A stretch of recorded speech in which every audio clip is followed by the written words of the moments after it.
Hey, what's up, everybody? I want to welcome you to another episode of the Dreamers Pro Daily Recap, where we give you a recap of all of the hot topics that we covered that day. You can catch them in their long format and also catch it fully streaming for free on Apple Podcasts.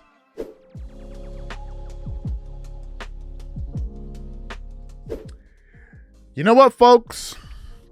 We got a lot of people twerking it up all over the place in media. And it seems like I'm turning myself into a bit of a target by some voices out there, for calling them out on some of the things that they say. I think as we're currently doing this show, Gilbert Arenas is doing a live about us, because I think I did a live on this show that, I did a live on a segment that he had with Shannon Sharp on Club Shay Shay when they said they think Gilchrist Alexander is better than Kawhi Leonard. I disagree.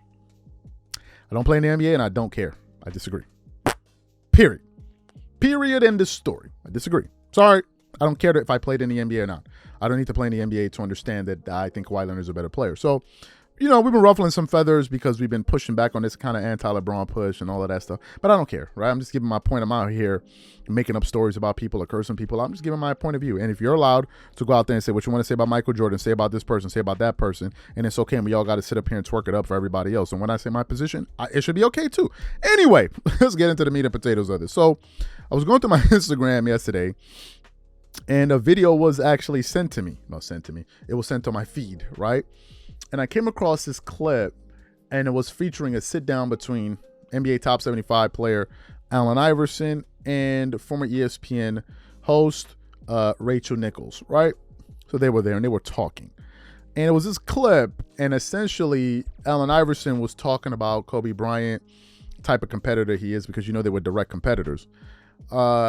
And essentially what AI said was, when looking at the greatest players of all time, he essentially believes that Michael Jordan and Kobe Bryant are in a class of their own, and then essentially is everyone else, which then prompted Rachel Nichols to be like, okay, we got to get back on narrative. And LeBron? Is LeBron anywhere? I'm like, okay, all right. So that's the audio we want to get into. But before we even get into that, this video is brought to you by our sponsor, Aura. Do you know what the fastest growing crime in America is today? It's identity theft. Imagine trying to log into your email only to see that your password has been changed. Then you start getting weird notifications from your bank and credit cards, only to find out that all of your personal and sensitive information has been totally compromised. If you think it can happen to you and your family, just know that in 2020, over 49 million Americans were victims to identity theft, costing them a combined $56 billion. That is why we are excited to partner with Aura, who's the sponsor of this video. Aura is the #1 identity theft and financial fraud protection. Aura monitors the dark web and alerts you if any of your passwords and accounts have been breached. And funny enough, after using Aura, I discovered some of my credentials were floating around in the dark web, and the app showed me exactly when and where the breach happened. In addition, Aura allows you to set spending alerts, and they'll notify you of any suspicious transactions. Aura is 4 times faster than any of its competitors in alerting you if someone is trying to open a credit card or obtain a loan using your name. And remember this, every 14 seconds, someone becomes a victim of identity fraud. Don't let it happen to you. Now click the link in the description and try Aura for free for 2 weeks and see if any of you or your family's personal information has been compromised. Start your free trial at aura.com/dreamerspro. And when you try Aura, by using the link in the description below, also know that you're supporting this channel. Thank you. So what we want to do is quickly play this exchange. I want you guys to listen to Allen Iverson and kind of explain his position to Malika Andrews. I mean, not Malika Andrews, good Lord, to Rachel Nichols. And then want to come back and continue on the show. Take a listen to what Allen Iverson had to say here. Another one of the all-time greats, Kobe Bryant, in your draft class. And he became, in his words, obsessed with you. He said early in your rookie years, you had a game where you scored 35 and he scored 2 points in 5 minutes the same night. Didn't feel good about that. In fact, he said, quote, "When I checked into my hotel room later that night and saw the 35, he said, I lost it. I flipped the table, threw the chairs, broke the TV. There's more. He said, I obsessively read every article and book I could find about AI, watched every game he had played going back to high school. He said he studied shark attack videos to think about angles that he could approach you at because you move so fast, and he thought that might help you." I mean, when you hear that, he broke a TV in his hotel room because he saw you had a good game and he didn't. I don't know, I just look at that as, yeah, that's Kobe Bryant. Yeah, but he said you were the one. He didn't say I was obsessed with everyone in the league. But he didn't say I watched everyone else's game back till high school. He said it was you. with Kobe, he was so different to where it was like, Phil, I want the assignment. You know what I mean? Take Fisher off him, I want the assignment. I've never seen nobody as competitive like him but Mike. That's it. Like when people talk about, you know, your favorite players or the best players in the world, you know, I say Mike and I say Kobe. You know what I mean? And then everybody else. LeBron's after that for you? Definitely. Okay. Definitely after that. So you heard what AI had to say. I think that what he said is only controversial to people that have a very myopic view of basketball. If you have watched basketball in its entirety, or at least followed it over the last 20 years, what Allen Iverson just said is no big shocker. Your ultimate conclusion would have been the following. That's his opinion. I disagree with it, or I agree with it, but that's his opinion. Nobody in their right mind that calls himself a basketball fan will be like, oh, AI, man, he really on something. I don't know what he's talking. That's if you have a very limited knowledge of basketball. The fact of the matter is this. Jordan is widely regarded, right? And it's a fringe opinion to think that he's not the GOAT. But Michael Jordan is widely regarded universally as the greatest player to ever play in the sport. Most people know this. Most people also know that the closest thing that they have ever seen to Michael Jordan is a Kobe Bryant. So if Jordan is regarded as the greatest player of all time, and here you have a guy that's the closest thing that we've seen since MJ played in the NBA to Jordan, and some people describe him Jordan of his generation, why would it be a big shocker that certain people have him in the top three? Why is this shocking to you? Why do you think whenever people go sit down on the Matt Barnes, Steven Jackson show, they ask them at the end, rank these three players, Kobe, LeBron, Jordan? Why do you think they always bring up these three people? Do you think do you think what? What do you think? Do you think you know something that they don't know, or what? You think you figured something out that they didn't figure out, or what? What do you think goes on? So in your mind, they bring up Jordan, you're like, okay, I got that. Most of you never seen Jordan play. They bring up LeBron, most of you have seen Jordan, but they bring up Kobe, like, nah, I don't understand that. So I'm trying to figure, you never saw Jordan play, you can understand that, but when you never, I'm trying to figure it out. Listen, it's AI's opinion, right? It's AI's opinion. And there are a lot of people that feel that way. There are a lot of people that, I personally have Kobe in my top three. I will argue with anybody. I got Jordan, I got Kareem, and I got Kobe. That's just me, though. I'm not saying that my opinion is the end all be all. What I do know also is that me saying Kobe's in the top three, a lot of people would agree.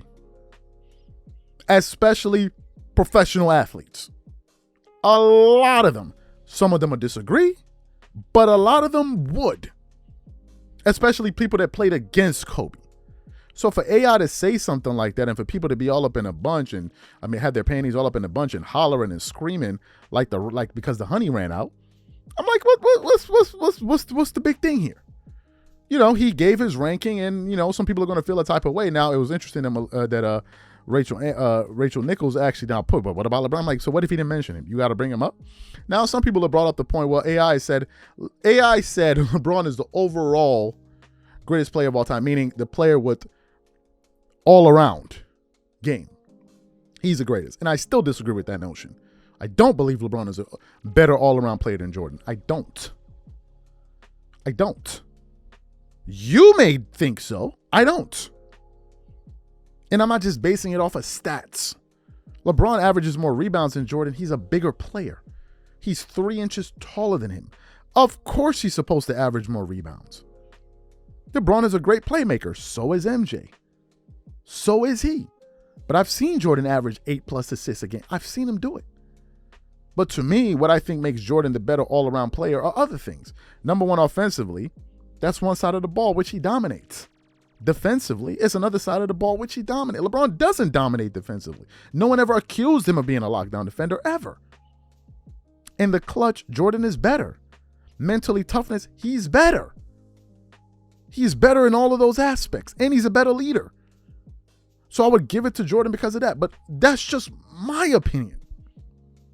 That's just my opinion. I'm not saying that, my opinion is, no. If you ask me who would I have and I have to pick, I'll pick Jordan a gazillion times.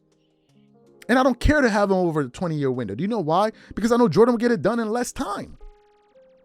He'll get it done in less time. Do you realize in the 90s, and this is according to a Scap Attack, do you realize in the 90s, Jordan played 6 full seasons. In the 90s, he won 6 championships in all of those seasons. Do you hear what the hell I just said? In the full seasons he played in the 90s, he won championships every single year. Now, some people say, but what about all the other years? He didn't win. Okay, then let's talk about all the other years. Your favorite players didn't win. What's your point? What's your point? He still has a higher winning percentage. What's your point? My point is, I have no point. Because I try to bring up losing, and then I realized my favorite player lost a lot too, so I then realized, why am I bringing up losing? It means I can't reason properly. And I should probably stop talking about this.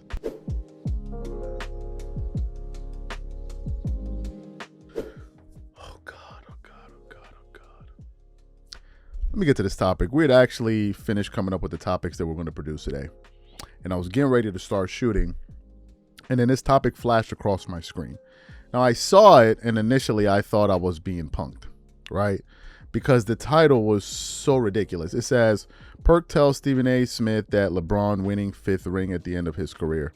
So it ended up being a clickbait title, of course, from one of these fake channels. So I get there and I start watching it. And essentially what they were discussing was who would win their first championship, who's going to win their next championship first. Is it going to be Tiger Woods, or is it going to be LeBron James? And Ryan Clark and these guys were talking. And then it got to the point where Ryan Clark started to talk and to give his particular take. Now, one thing before we even get into that, you guys know ESPN these guys are propagandists, right? They really, really push it. Like, they really, really, really push it. Sometimes in subtle ways, sometimes in overt and clear ways, right? But that's what they do. And the vast majority of people out there, buy it up, they gobble it up. Or the gullible, the vast majority of gullible people, they gobble it up. They can't really discern what they're really seeing. Some of us out here can see it plain as day that these guys are propagandists. Period. End of story. Period. End of story. And they are relentless with their propaganda. So I was listening to the panel talking, and then it came time for Ryan Clark to talk. Ryan Clark, who I like, funny enough. And when he started to talk, he gave a take that absolutely stunned the entire ESPN panel. And even Kendrick Perkins was looking at him like, wait, what did he just say? So for those of you who didn't hear what Ryan Clark had to say, I want to quickly play it for you. And then we're going to come back and continue with the show. Take a listen to what Ryan Clark had to say here. Number one, anytime Tiger steps on foot on Augusta, he's got a chance to win. I don't care if he's 48. I don't care if he's 58. I don't care if he's 68. Anytime that he plays in the Masters, he's got a legitimate chance to go win it. I think, two, at the U.S. Open in 2027 is at Pebble Beach. Anytime he plays at Pebble Beach, he's got a chance to win it. I don't know where any of the Open championships are that he's got a great track record at. The PGA Tour or the PGA Championship, I think in 2031 is at a place where he's going to win a lot too. So Memorial, where Jack's tournament is, he's got a chance to win it every single year that he plays in it. So the places that he's comfortable in and the way that he looked recently playing with Charlie, his son, he'll win a tournament. It's LeBron because it ain't never LeBron's fault. Like, it's not like when you look at the way today's game has evolved, right? And the fact that LeBron is still playing at a top 10 level, at an elite level, it's about surrounding him with the right people, understanding that you can't ask him throughout a playoff series or throughout a playoff run to carry the entire load. But if you're going to ask LeBron to do his job at a high level, not just at a starter level, but at an MVP all-star level, he is going to do that. Physically, he's in so much better shape than Tiger Woods is right now in order to do his job. So if you put him with the right pieces around him, with that MVP savvy, with sort of that Hall of Fame experience that he has, I believe LeBron James can win another championship. It's going to be about the economics of putting the right people around him, because him as the centerpiece, but not necessarily having to be the number one from a scoring position, to me is the way to allow LeBron to win another one. It's whether or not you can assemble that. I just don't know if Tiger can go out there, bro, and do that for an entire entire weekend, given what his body has been. Where you stand, Big Perk? Well, first of all, I'm glad RC stood on business because all Dan did was name all the tournaments and say, "Oh yeah, Tiger got a chance." Hell, if I was out there in the PGA Tour, I would have a chance too. If I'm out there playing, I mean, stand on hit business. A pedestrian? Here's the fact of the matter. All right, the fact is this. LeBron James just showed us it's different levels to this, okay? And what he did in the in-season tournament, I'm not trying to sit up here and say that, you know, it's the same as far as competing for an NBA championship. But when I'm talking about LeBron, and when I saw him elevate his game on both ends of the floor. So you heard what Ryan Clark had to say. Did this man just say that it's never LeBron's fault? Is that what Ryan Clark just said?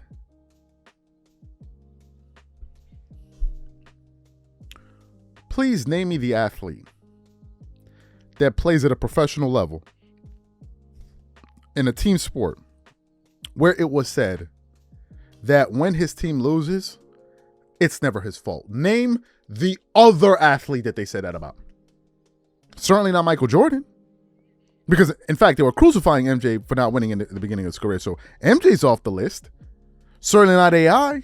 For damn sure not Kobe Bryant. Who's the athlete that we've heard people say it's never their fault when they lose? Number one. Number two, how could you even fix your mouth to say something like that? That it's never LeBron's fault. So essentially what Ryan Clark was saying is this. Given the fact that LeBron plays a team sport, he's saying that LeBron is always excellent, and therefore, whenever his team loses is because of some shortcoming that his coach or his teammates made. Now, I want to get back to a point. Haven't some of us out here been saying that all ESPN does is sit up there and come up with excuses for LeBron James? And with that type of thinking, you now understand why it's always the narrative of, oh, LeBron needs more help. LeBron needs more help. LeBron needs more help. Instead of saying LeBron is not delivering.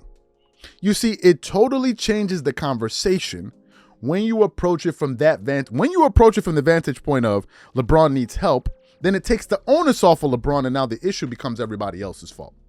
It's everyone else's fault that LeBron is not winning. It's not his fault. And it's always an excuse. To me, I thought, you know what? It is nauseating, the direction that media is going in. And you know what's becoming even more true for me is that now I'm beginning to give less of a damn about the positions that I take. Because most of these guys are bought and paid for. Sorry to say. The vast majority of them are saying things that they do not believe. It is rare that you see somebody in sports media actually say the thing that they actually believe. It is rare that you see it. It seldom occurs.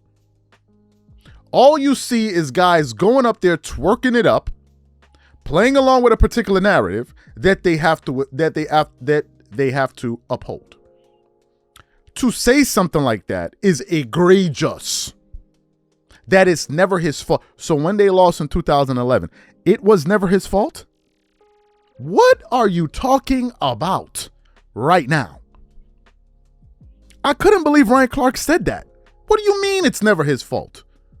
What are you talking about? You sit back and you're telling me that we can watch other great players come up short in moments, but LeBron never does. Are you kidding? It's like spitting in somebody's face and telling them it's raining. It is unreal, these guys. Absolutely unreal. And I'm not going to twerk it. What I'm doing is I'm telling you exactly what I think. And it's becoming annoying listening to these people constantly go out there and push agendas, every single day nonstop.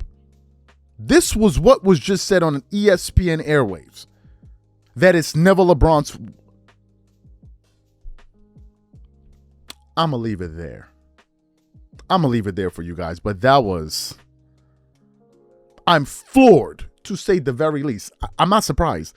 I'm shocked that Ryan Clark said something like that. Because what's going to happen is a lot of people going to hear, yeah, you're right. I mean, look at his numbers. That's it.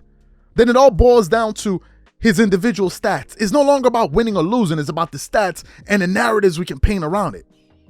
So if he wins, let me ask you a question then.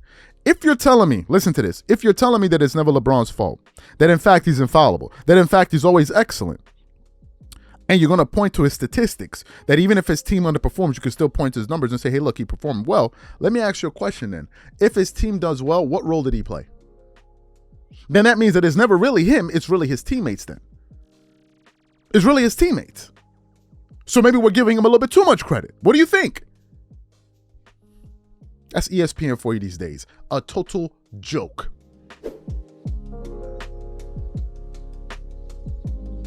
And this is a continuation of a show that was produced yesterday. We seldom talk about things like this, but I said, hey, let's be experimental. Let's talk about different things.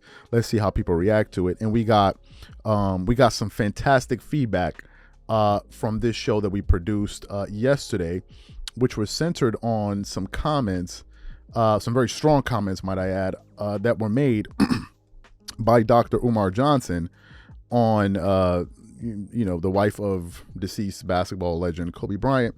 And this particular show ended up generating thus far 816 comments. 816 comments. A lot of people had a lot of things to say. Now, after producing the show, I sat back and began to comb through some of the various comments to get a sense of what people thought, because I gave my view, but I didn't approach the topic saying my view is the correct one. I was more so curious to see what the audience thought. And the vast majority, when I'm talking about the vast majority, I'm talking about 90%, so 9 out of every 10 people, absolutely, totally ripped into Dr. Umar Johnson for his positions. A lot of people did not like the comments that he made. But for those of you who didn't actually hear it, I want to give you guys a quick refresher of the actual comments that he made on the Joe Budden podcast. But before we even get into that, this video is brought to you by our sponsor, Aura. Do you know what the fastest growing crime in America is today? It's identity theft. Imagine trying to log into your email only to see that your password has been changed. Then you start getting weird notifications from your bank and credit cards only to find out that all of your personal and sensitive information has been totally compromised. If you think it can happen to you and your family, just know that in 2020, over 49 million Americans were victims to identity theft, costing them a combined $56 billion. That is why we are excited to partner with Aura, who's the sponsor of this video.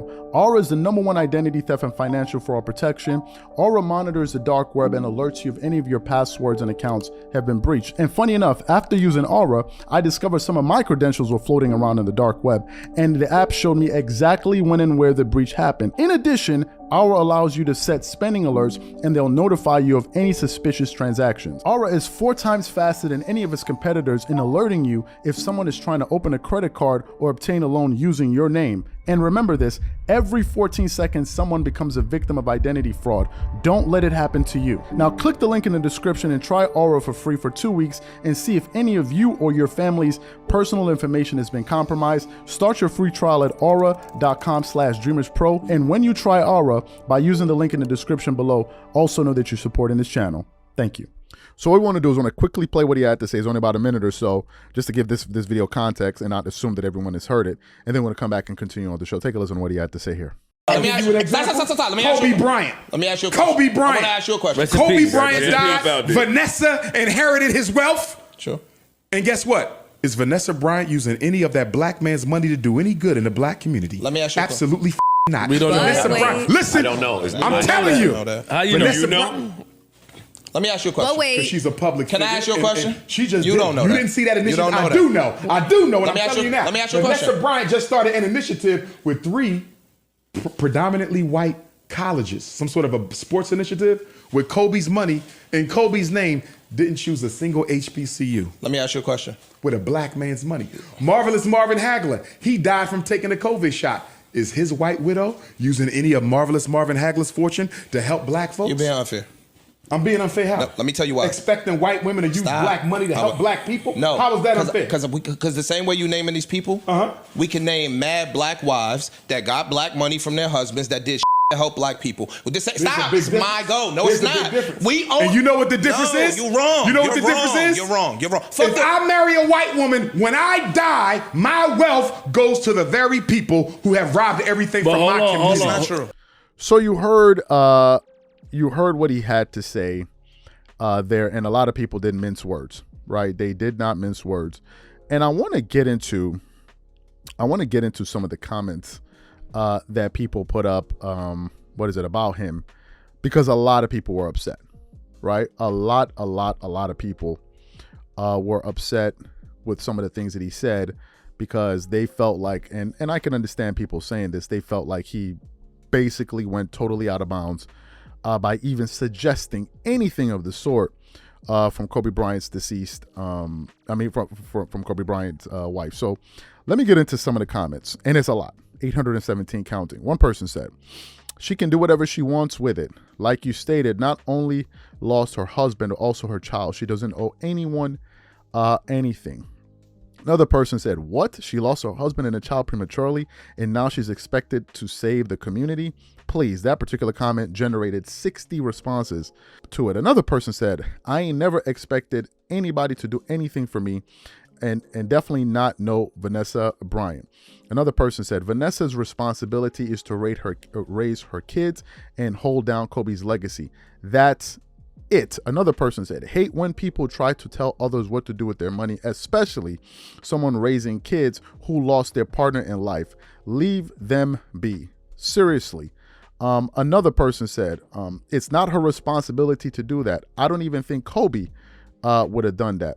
Another person said, hell no, goes to the kids, not to save the world. Another person said, Kobe worked hard to provide for his family. One viewer said, the nerve of Umar Johnson to even say that. And the comments just kept on coming. Some people really went hard at him. One person said, let Kobe rest in peace. His legacy is trusted to his wife. Deal with the choices and leave them alone. They've been through enough. Now, that's what people said. And if you guys haven't left your comment, you've seen that show, go and check it out. A lot of people had a lot of things to say about that there. I want to read what some other people said on, on the internet, right? From the original post, because people didn't hold back there as well, right? And people really let their feelings be known. One person said, Umar looked like a clown this whole interview. One other person said, all this guy talks about is skin color, pathetic. One person said, Kobe and Vanessa don't owe you anything. Another person said, he needs to chill. One person said, we just giving anybody the mic. Another person said, you can't have these kind of expectations while living in a capitalist country. It just don't work like that. And then another person said, why is he always upset? And then it just goes, one person said, just politely smile, y'all, we're witnessing mental illness. And it just kept on going on and on and on and on. So to summarize it, people definitely were pushing back on Umar Johnson. And I think that people came to the conclusion that it's not his place, right? It's not his place. To me, we're talking about a sensitive situation on many different levels. Number one, we're talking about telling people what to do with their money, which is a very, very sensitive subject. The one thing I believe, or the two things I believe you never tell a person, is how to raise their kids and how to spend their money, because it has nothing really to do with. Those are the lines you generally don't cross. Umar crossed one of them and kept going, right? He collected 200 and kept going, or 100, whatever, 200, like in Monopoly, and kept going. That's the first thing. The second thing is, we're dealing with a widow that lost her husband prematurely in one of the most horrific ways, certainly one of the greatest tragedies in sports history. And to add to that, there were other innocent lives lost in that helicopter. And then on top of that, she lost a baby girl. And as someone that's about to become a new parent to a girl, I said it in the show yesterday, I'm going to say it again. I cannot even put my brain to even begin to process the horror the horror a parent must go through to experience something like that. I don't even want to process. It's too painful to even think. And if you can even, if you yourself just factor that in alone, the part about her losing her child, a small child, that's enough for you to say, you know what? There are a lot of people to criticize in this world, but I'm going to lay off for her. I'm going to make an exception here and not discuss this woman and the particular circumstances that she's under. And to me, when you do that, it comes off extremely insensitive. Insensitive. That's what really happens. And usually that's what happens with people who don't have kids. People who don't have kids, in most cases, can't find a way to empathize or even sympathize. Empathy is when you go through yourself. Can't even sympathize. Right? And it's a problem. In this case, I think it would have been better off. Vanessa Bryant could decide if she wants to take his money and flush it down the toilet. It's her money. Whether you or I, whoever, it's her money. It's her money. It ain't my money. It ain't the black community's money. It ain't the Spanish community's money. It is her money. And the money belongs to his family and his children. And it's up to the wife to decide whatever she wants to do. It's not your money. It's not your money. It's not the black community's money. It's her money. It's his family. Kobe Bryant went out there and sweated. Nobody gave him $600 million. The brother worked for it. And if I'm not mistaken, they got married at a very young age. So she was there throughout the entire process. So for anyone to suggest anything that she should be doing with her money is flat out wrong. Maybe she's not interested in that fight. Maybe she's not. And maybe if Kobe had married a black woman, maybe that black woman would not be interested. But the point is, you lay off of it. I understand his general point. I listened to it in its entirety. I understand the point that he's saying, which is, why would you now marry into a community that oppressed you? Basically, you're reversing back all of the money back into their coffers, right? Which is not true. Actually, it's not true. Because usually what happens is, in most cases, not all, when a woman and a man get married, usually the woman comes into the man's family. The man is not going into the woman's family, usually. And that's why in most cases she takes the husband's last name in most cultures. So not really. His money is not going to their family.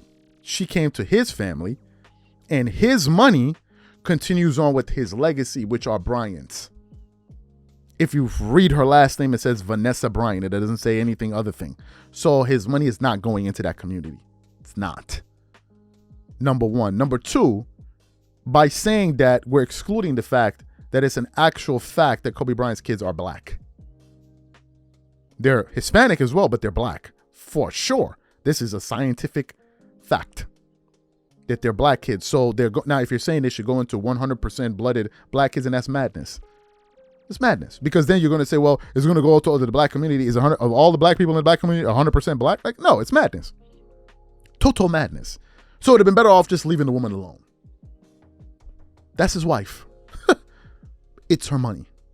It's hers to do whatever the hell she wants to do with it. And she's keeping her husband's legacy alive through his shoes, through his ideas and all. And she's doing it her way. Do you know the hell it takes to go up there and even talk in front? We're not talking about somebody that's widowed to somebody that's not known. We're talking about her going up there and representing her family in a public forum, dealing with that type of grief. You just leave her off. She's off limits. You just leave the woman. Just leave her alone.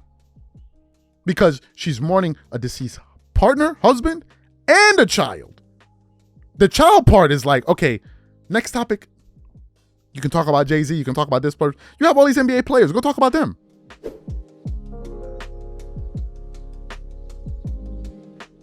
Ja Morant just recently made his return to the NBA, right? Recently made his return. And I think since he has returned to the Memphis Grizzlies, they have won every single game on the calendar, which means that Ja Morant is contributing in a real substantive way to the team. in this case, the Memphis Grizzlies, and they have won, if I'm not mistaken. Okay, they just lost one, but they're 4-6, and they had recently won 4 games in a row. And Ja Morant has been sensational since he's been back. Shot in the arm for the team, something that they desperately needed. His presence cannot be overlooked, and you can see that it's brought in more energy to the team, and everyone seems to be excited to have him back. So what happened? Something recently happened, right? Something recently happened during, I think, the game against the New Orleans Pelicans when he was facing what's the guy, Zion Williamson, Brandon Ingram, and these guys, right? So game is close. They go into overtime, and then Ja Morant cuts to the basket. They throw him a lob. He dunks the ball. And when he dunks the ball, he does like a celebration. We can't show you because we don't own any NBA footage. We don't want to be, we don't want them to take away our content. So he does a thing, and it's something like this, right? Now, initially when I looked at it, I was like, did Ja Morant just flash like a firearm kind of thing, like with these flashing pistols and stuff like that? Like, is that what he did? And I was like, I'm not sure if I want to talk about this. I'm not sure. I think I'm gonna leave that alone. I don't think I'm gonna touch bases on that. Then what happens? This morning, I'm going to the internet and I come across an article from fadeawayworld.net, and it has the following headline. It says, Chandler Parsons slams Ja Morant after pistol and bazooka celebration. And I was like, seems like this is going to be a thing after all. So that's really the topic that we want to get into here, and I really want to get into this article. But before we even get into it, this video is brought to you by our sponsor, Aura. Do you know what the fastest growing crime in America is today? It's identity theft. Imagine trying to log into your email only to see that your password has been changed. Then you start getting weird notifications from your bank and credit cards, only to find out that all of your personal and sensitive information has been totally compromised. If you think it can happen to you and your family, just know that in 2020, over 49 million Americans were victims to identity theft, costing them a combined $56 billion. That is why we are excited to partner with Aura, who's the sponsor of this video. Aura is the #1 identity theft and financial fraud protection. Aura monitors the dark web and alerts you if any of your passwords and accounts have been breached. And funny enough, after using Aura, I discovered some of my credentials were floating around in the dark web, and the app showed me exactly when and where the breach happened. In addition, Aura allows you to set spending alerts, and they'll notify you of any suspicious transactions. Aura is 4 times faster than any of its competitors in alerting you if someone is trying to open a credit card or obtain a loan using your name. And remember this, every 14 seconds, someone becomes a victim of identity fraud.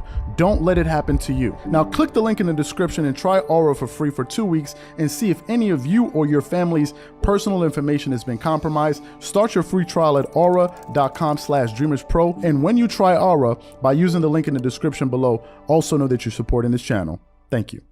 So let me just get into this article here and read a little bit of what it has to say here. It says, Chandler Parsons disapproves of Ja Morant's celebration, questioning its necessity. Chandler Parsons expresses disapproval of Ja Morant's recent celebration, which included a pistol and bazooka gesture after an alley-oop dunk in a game against the New Orleans Pelicans. Parsons found it surprising that Morant, who had been playing exceptionally well and leading the Memphis Grizzlies to a 4-0 record, would engage in such a celebration. It's so shocking that we're even talking about him doing possibly the slightest thing unrelated at this point. Everything he's done, and you can see he almost catches himself like he kind of turned and then he's off. It's ridiculous. But again, like, you got to grow up. You got to, why are we talking about this? Your team is 4-0. You've been unbelievable.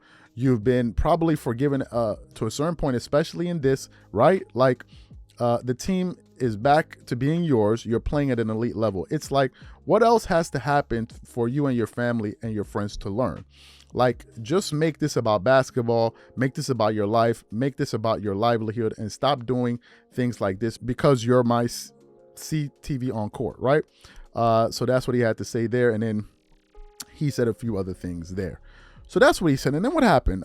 This morning, when we were talking about some topics to possibly discuss, one of the people that we work with, Mitch, he sends me this topic and he goes, now I want to send you something else to give you guys some context. I want to show it to you. It's from Cameron Hay, and he says, the proper context behind the celebration last night. It's a dance created in New Orleans by subtweet Sean Zero that LSU was hitting all last season. So it makes sense to troll the city a little after beating the Pels. And then it goes complex. The NBA missed Ja Morant. He hit the LSU celebration against the Pelicans. That's from Complex Sports, right? So that's what they had to say there. Now, what are my thoughts on this? I personally believe this thing was the gesture that John Morant did comes down, is left to interpretation. What do I mean? John Morant has this history.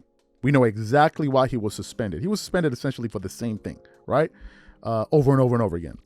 And he served a 25-game suspension. So, number one, any little thing that John Morant does is going to be scrutinized because people are going to be looking to see, is he on his best behavior? I think if Zion Williamson had done something like this, or Brandon Ingram had done that exact same thing, no one is talking about it.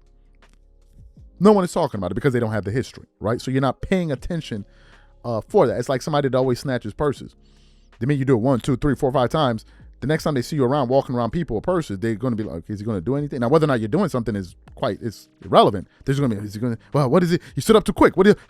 And that's where Ja is. Now, I'm not sure that Chandler Parsons had this additional piece of information in terms of, in terms of, it being a dance that's been popularized in New Orleans. I didn't even know that, right? I did not know that. I didn't know that.